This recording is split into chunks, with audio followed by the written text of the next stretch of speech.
네, 오늘 수요일장입니다. 주 중반 지나가는 상황. 자, 코스피 코스닥은 다시 한번 단기 이평선을 회복하면서 좋은 흐름 보여주고 있습니다. 오늘은 어떤 전략을 중심적으로 가져갈까요? 자, 오늘은 IS 경제연구소 차현주 소장과 함께하겠습니다. 어서 오세요. 안녕하십니까? 네, 소장님 반갑습니다. 자, 주도주의 흐름이 바뀌는 것인가? 일단 지금 가장 센 주도주 어디라고 생각하세요? 현재 지금 주도주다라고 볼 수 있는 것은 여러 가지 지금 이제 우리가 기존의 주도주들이 다시 가고 있다라고 말씀드릴 수 있겠죠. 지금 이제 오늘 같은 경우 방산이 또 올라가고 있고 조선도 올라가고 있는 부분들이지만 시장에 있어서 오늘 주도주다라고 한다면 다양한 어떤 외부적인 이슈, 정치적인 이슈, 트럼프 관세 이런 것들이 종합적으로 나타나면서 시장을 이끌고 있는 상황이 되고 있다.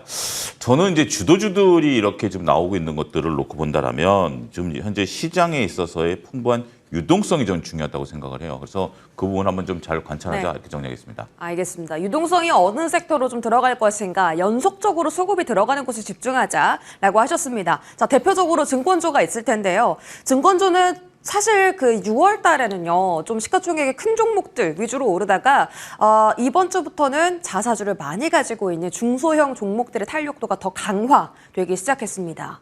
증권주는 지금도 많이 올랐지만 더 기대감이 커지고 있어서 조금 더 상단을 열어두고 봐야 합니까?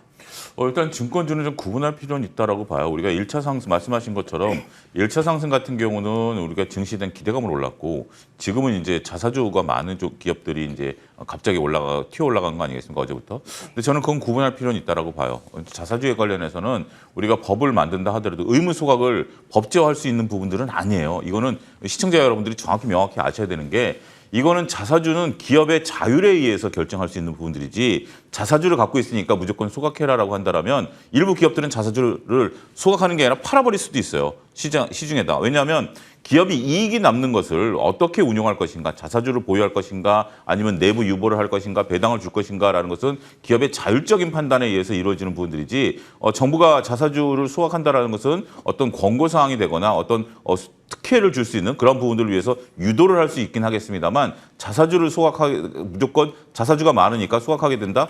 저는 마치 냉정하게 말씀드리면 과거 우리가 그 무상증자 테마가 한번 올랐을 때가 있죠. 그럴 때 많은 기업들이 유보율이 높은 기업들이 주가가 막 퍼포먼스가 보였죠. 그 뒤로 어떻게 됐죠? 그 기업들? 다시 제자리를 찾아왔죠. 그래서 저는 시각을 그러니까 그 증권주들이 나쁘다라는 게 아니라 자사주를 보유했다라는 이유만으로 올라가는 증권주들에 대해서는 저는 조금 트레이딩 관점에 접근을 유효할 수 있긴 하겠습니다만 이게 새로운 뉴스가 돼서 그들이 자사주를 소각하게 된다라면 긍정적인 뉴스가 될 것이다 이렇게 보는 것은 조금 조심하자. 하지만 증권주 전반에 대해서는 상단은 열려 있다. 왜냐하면 증권주 전반에 대해서는 우리가 이제 지수 5천 시대를 가기 위해서 3천 시대 중반까지 간다라는 측면에 있어서는 그러한 측면에 있어서의 증권주를 바라보는 시각은 제가 MTN에서도 우리가 이제 미래에셋증권이나 키움증권에 대해서도 미리 말씀드렸잖아요. 네. 과거 사례랑 분석해서 그 동력은 여전히 살아있다. 저는 이렇게 정리하겠습니다. 그러면요, 소장님, 만약에 내가 증권주를 산다라고 했을 때 트레이딩 관점에서의 조금 더 탄력이 있는 중소형을 보는 게 맞는지 말씀 주신 미래에셋증권처럼 조금 더 주도력이 있는 증권주를 가져가는 게 좋은지 어떤 종목을 볼까요? 여러분들이 이렇게 한번 생각을 해보시죠. 여러분들이 대주주예요. 개인 대주주예요. 개인 대주주라면 자금이 많은 그러니까 이제 그 회사의 개인 대주주예요.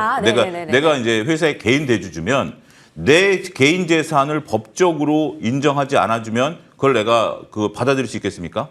자, 지금 증권사 같은 경우 부국증권, 신영증권, 대신증권 이런 증권들 같은 경우는 개인 대주주의 지분이 높아요. 그러니까 이제 어떻게 보면 우리가 다른 어떤 미래에셋증권이나 이런 것은 우리가 이제 이사회 의장들이 있습니다만 주주들이 많습니다만 이런 분들은 개인 대주주 지분이 30%가 넘는 기업들이에요. 그런 기업들이 자사주를 소각한다? 저는 그 부분에 대해서는 굉장히 조금 저는 거리를 좀 둬야 된다라고 생각을 하기 때문에 그렇다면 결론은 뭐죠?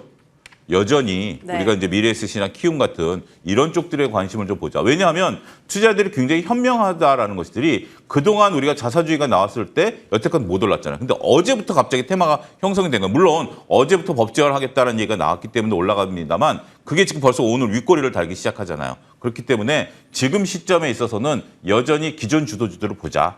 저는 이렇게 정리하겠고 오늘 윗꼬리를 다니까 이것을 따라간다라고 본다라면 저는 이 부분에 대해서는 조금 물론 이제 아직 법이 만들어지고 여기에 따른 이제 뭐 그 배당 분리과세에 대한 부분들 3억까지 늘리겠다 뭐 여러 가지 부분들도 있습니다만 다시 한번 말씀드리지만 재무를 조금 아시는 분들은 이런 것들을 법으로 무조건 배당을 많이 줘야 된다.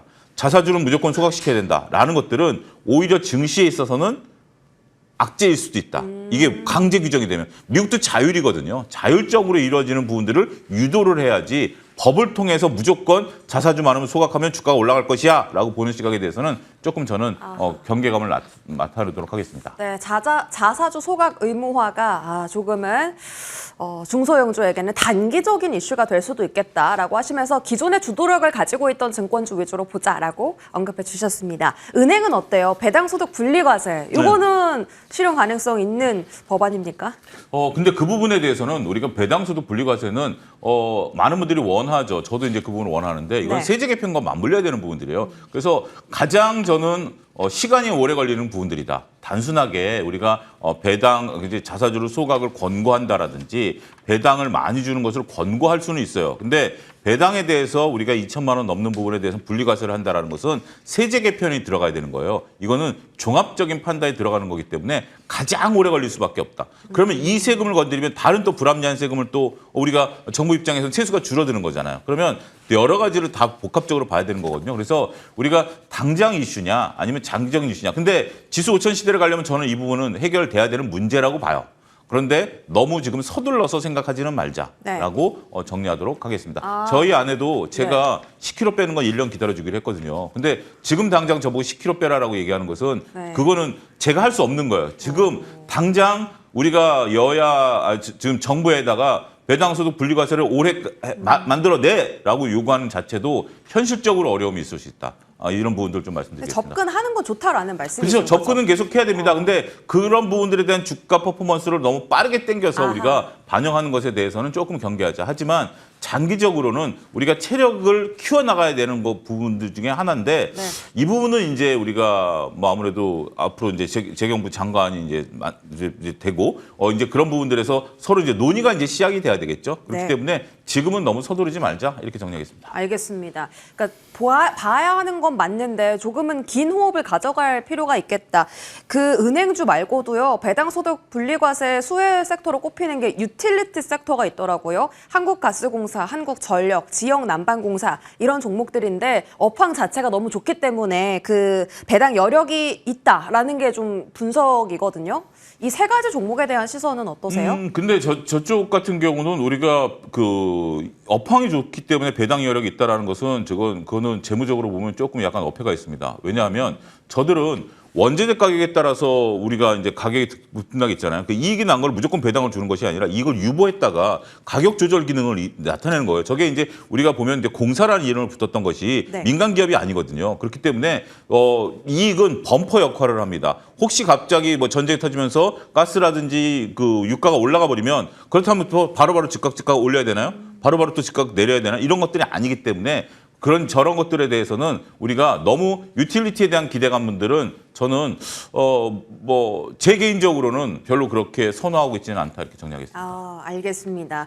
자, 그러면은 이 배당소득 관련해서는 은행 쪽을 조금 길게 보자라고 정리를 해보면 좋겠네요. 다음 섹터 열어보겠습니다. 7월달 다시 조선방산이 이 주도 패권을 잡을 것이냐 주가가 말해주고 있지 않습니까? 우리가 아무리 너무 많이 올랐다, 뭐 수주가 반토막이 났다라고는 해도 주가는 잘 버텨주고 있는 데다가 이재명 대통령도 나서서 조선방산 관련해서 지금 협력 카드를 계속 꺼내들고 있잖아요. 이쪽 시선을 저희가 좀 새롭게 좀 수정을 해야 될까요?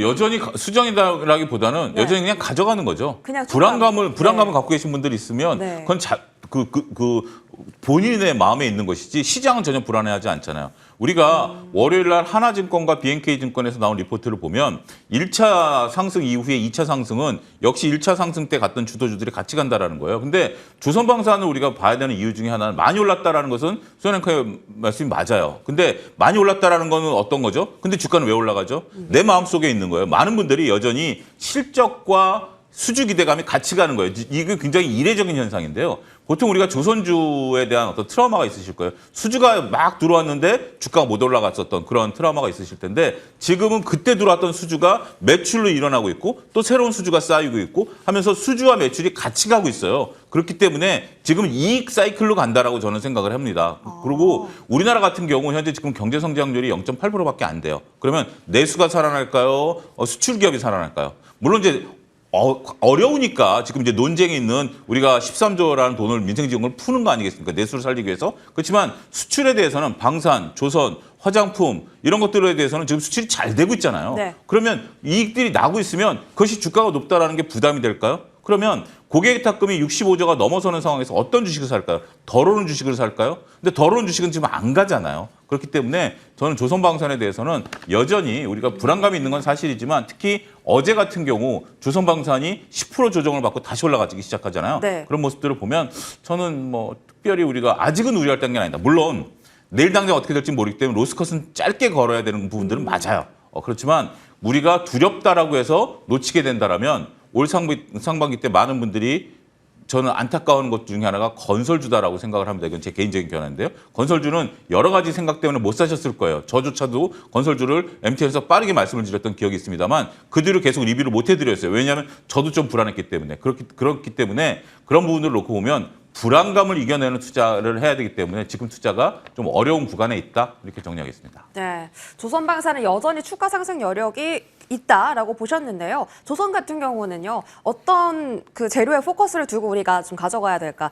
일단은 발주가 좀 꺾였어요. 전달 대비해서 많이 꺾였는데 그래도 수주 소식 계속 나오고 지금 그 MRO 관련해서 하나오션, 현대중공업 다시 좀 집중받는 분위기. 그리고 삼성중공업이 어제 제일 좋았잖아요. 그렇죠. 그러니까 FLNG 키워드를 혼자 개별적으로 가져가면서 올랐다는 거죠. 그러니까 조선은 실적이 2분기에는 그냥 부합할 걸 아는데 대체 어떤 쪽에 포커스를 두고 우리가 집중해야 될까요? 여전히 이제 그 이익단에 대한 부분들을 좀 주는 건 맞아요. 난 어제 저는 그 기사를 보고 깜짝 놀랐습니다. 하나오션이 MRO 하는데 네. 최대 300억 규모밖에 안 되더라고요. 배 한 척 만드는데 우리가 1,000억 달러 막 이렇게 나가는데 300억 그 정도 MRO를 가지고 우리가 지금 기대를 해야 되느냐. 1년에 몇 척 한다. 뭐 아무튼 anyway 어찌됐든 지금 전반적으로 수주 같은 경우 지금 중국이 50% 이상 싹쓸이를 해가고 있어요. 더군다나 중국이 지금 현재 조선소 합병에 나서고 있다는 뉴스가 주말에 나왔습니다. 그러면 전 세계에서 가장 큰 조선소가 중국에 탄생을 해요. 그러면 우리나라 기업들보다 다 어마어마하게 커져버립니다. 이런 부분들은 조선업종들에게 잠재적인 악재죠. 하지만 지금 이제 우리가 새로운 수주에 대한 기대감 제가 인터넷에서 말씀드렸던 것들이 2027년에 우리 도크가 비어요. 그 이후에는. 그건 팩트입니다. 그렇지만 지금 미국이 발주를 하면 그때부터 그 배를 만들 수가 있어요. 그런 새로운 모멘텀이 아직 살아있다라고 봐야 되겠죠. 그래서 조선업종에 대해서는 우리가 경계감을 좀 높일 때는 됐어요. 하지만 지금까지 우리가 이익단에 나타나고 있고 그런 것들을 우리가 고부가 가치 선박으로 메꿔내가겠다라는 어떤 그 조선사들의 전략이기 때문에 지금 단계에서는 저는 아직까지는 좀 보자. 제가 작년 겨울에 이런 말씀을 좀 드렸던 기억이 납니다. MTN에서 제가 이제 제 지인 중에 이제 조선업계 이제 고위직에 있는 친구가 있는데 그 친구가 웃고 다닌다 우리는 소리 소문 없이. 왜냐하면 너무 실적이 좋게 나오니까.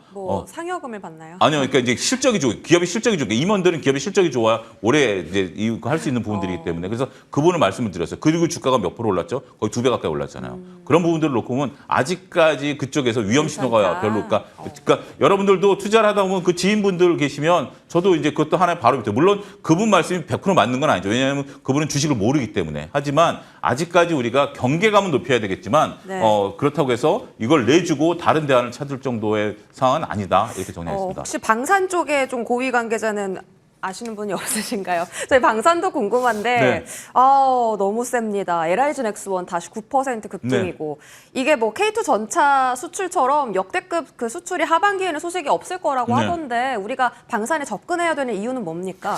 방산은 지금 이제 조선업종처럼 빠르게 수주가 계속 이어지는 건 아니에요. 단락적으로 일어납니다. 예를 들어서 우리가 폴란드 체코, 아니 뭐 폴란드가 일어나고 인도네시아가 일어나고 그다음에 한 1년, 1, 2년 동안 수주가 없을 수도 있어요. 조선은 계속 수주가 일어나야 되지만 하지만 그렇다 하더라도 대규모 물량대로 지금 하는 거고 트럼프 대통령이 이제 방위비 문제까지 이제 또 거론하기 시작하지 않았습니까? 그런 부분들을 놓고 본다라면 지금 근데 저도 이제 어제 이제 LIG 넥스원을 좀 말씀을 좀 드렸었는데 다른 방송에서 역시 센 애들을 지금 붙어야 될 것 같아요. 그러니까 특별히 LIG 넥스원이라는 것들보다 다 똑같이 보였는데 어제 가장 셌거든요. 그러니까 오늘 가장 또 세잖아요. 이런 부분들을 놓고 보면 지금은 만약에 트레이딩 관점으로 새롭게 접근하신다라면 가장 센 애에서 바로 밑에 있는 것이 아니라 여전히 센 애가 더 추가적으로 올라간다. 이런 부분들로 지금은 그냥 여전히 그 보유 영역, 트레이딩 영역 이렇게 같이 보셔야 되지 않을까 싶습니다. 네, 좋습니다. 방산까지 다뤄봤고요. 저희 반도체 바로 넘어갈게요. 그 트럼프가 반도체의 개별 관세 부과를 예고했습니다. 삼성전자랑 하이닉스 얼마나 큰 피해를 주가가 받아갈까 그런 부분 좀 걱정되는데 주가에 대한 영향력은 어느 정도일까요? 하이닉스, 그러니까 저는 트럼프의 워딩을 보면 네. 물론 이제 번역된 워딩입니다만 구체적으로 몇 프로라는 얘기는 안 했죠. 뭐 네, 다른 것들은 없었어요. 몇 프로라고 얘기를 했는데 네. 그러면 하이닉스하고 우리 뭐 하면 뭐 TSMC, 하이닉스, 삼성전자에 반도체 부과하면 미국한테 득이 될까요? 손해가 될까요? 저는 반도체 부과를 한다 그래서 동일하게 부과하잖아요. 그럼 미국이 지금 현재 뭐 여러 가지 뭐 기업 미국 내에서도 반도체가 생산이 됩니다만 우리 반도체를 안 사갈까요?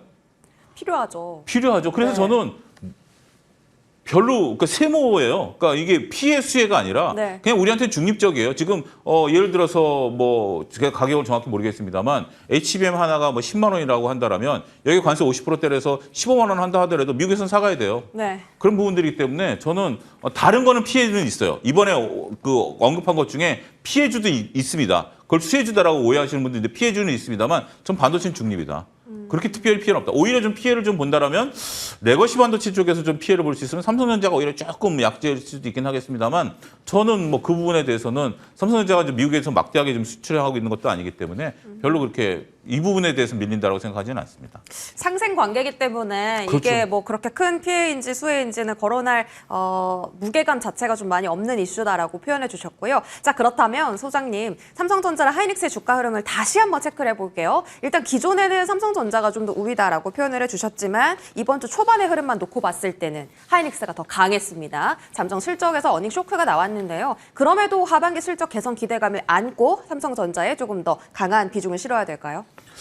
저는 지금 상태에서는 오히려 하이닉스 쪽을 좀 봐야 될 것 같아요. 그래요? 바뀌었어요, 네. 시선이? 아니 뭐 네. 똑같아요. 근데 여기 좀 미묘해. 뭐 극단적으로 A 살래, B 살래 그러면 이게 참 다 정답을 그렇게 얘기해야 되기 때문에 어려운 겁니다만 둘 다 저는 지금도 하이닉스, 삼성전자는 분할 매수 관점, 네. 하이닉스 분할 매수 관점. 그래서 지금 보유하고 계신 분들이 좀 물렸다라면 네. 만약 삼성전자를 조금 물렸다라면 삼성전자 분할 매수 관점, 하이닉스가 좀 물렸다라면 하이닉스 분할 매수 관점. 뭐 이런 관점으로 좀 보고 단기적으로 보려면 삼성전자, 중기적으로 보면 하이닉스. 왜냐하면 삼성전자 같은 경우는 한 10% 내외 여전히 좀 살아있다라고 보고 하이닉스는 30만 원 넘어설 것으로 보기 때문에 그러한 어떤 약간의 차이점들을 우리가 좀 고민하고 보자. 네. 이렇게 정리하겠습니다. 좋습니다. 삼성전자, 하이닉스 둘 다 매수 가능하다라는 기회로 보셨고요. 자, 마지막으로 이 관세에 대한 이야기 해볼 텐데요. 자, 구리에 관세 50% 부과하겠다. 이거 아무도 예상 못했던 파격적인 좀 관세 부과입니다. 사실 구리에 관세를 부과하면 제조업이 타격을 받을 텐데 네. 우리가 이게 환호할 만한 이슈는 아니거든요. 그럼 그렇죠. 구리주를 사서 해지를 해야 되나 싶거든요. 어떻게 보십니까? 그거는 개인 투자들이 하기는 어렵죠. 어렵다. 오늘 다 오늘 윗골이 다 달았습니다. 네. 구리주 같은 경우도 중립이고요. 피해는 의약품입니다. 맞아요. 피해는 의약품이에요. 지금 이제 여러분들 지금 이제 의약품 같은 경우는 미국에 생산하지 않으면 안 돼. 1, 2년 더군다나 구체적으로 로드맵을 제시했잖아요. 1년 내지 1년 반 시간 주고 그 뒤부터는 더 높게 부과하겠다라는 거잖아요. 그러니까 트럼프의 워딩을 보면 반도체는 언급 안 했어요. 부과를 하겠다? 몇 프로 언급 안 했어요. 구리는 다 부과하겠다라고 얘기했지만 그 자체는 뭐 어쨌든 뭐 말씀하신 것처럼 미국 제조업이 타격을 받겠죠. 그다음에 근데 이런 부분들을 왜 갑자기 나오냐면 저는 저 부분이 과연 미국 이게 부합되느냐라는 부분들을 보면 오히려 제약바이오는 뭐 좀 안보적인 부분들이 있으니까 나머지는 한다라고 봐요. 지금 벌써 트럼프가 유예한 91시한이 끝났잖아요. 근데 관세 협정한 나라는 영국과 베트남밖에 없잖아요. 네. 저는 밀어붙이기 전략이라고 봐요. 저 부분을 한다 하더라도 나중에 관세 부과를 다 한 다음에 각각의 관세 부과를 나라마다 다 협정. 우리도 이제 딱 서한 받지 않았습니까? 12개 국가 이제 들어갔는데 또 다른 나라들도 서한 발송 또 한다 그러죠. 그렇게 해서 그 다음에 나중에 일괄 해제할 가능성도 없다. 이건 제 100% 내피셜이에요. 여러분들 이건 뭐 아직은 뭐 저도 좀 더 관찰해야 되지만 지금 이거에 따라서 매매 전략을 세운다? 이거는 저는 아직은 좀 우리가 서두를 필요는 좀 서두른 감이 좀 없지 않아 있어요. 너무 트럼프 대통령 말 한마디에 일입할 필요는 없다. 좀 이렇게 정리하도록 네. 하겠습니다. 그러면 알테오젠이나 삼성바이오로직스처럼 좀 개별 이슈가 강한 종목들 접근하는 거는 아직은 이르다세요? 그렇죠. 알테오젠- 왜냐하면 아직 방향이 제대로 정해진 게 아니기 때문에 더군다나 기술 이전 같은 경우 네. 한다 하더라도 네. 국내에서 생산하는 거에 대한 것들은 이제 안 되는 거잖아요. 미국에서 생산을 해야 되는 거잖아요. 물론 이제 미국에서 우리가 이제 기술 이전해서 미국에 생산하는 부분들이 있는데 이러한 부분들에 대한 아직 정확한 가이드라인이 네. 결정이 안 됐기 때문에 알테오젠은 근데 기술을 수출하는 것이지 이렇게 생산을 하는 건 아니잖아요. 기술을 수출하는 거지만 전반적으로 기술 수출에 대한 부분들이 그러면 수혜일까요? 피해일까요?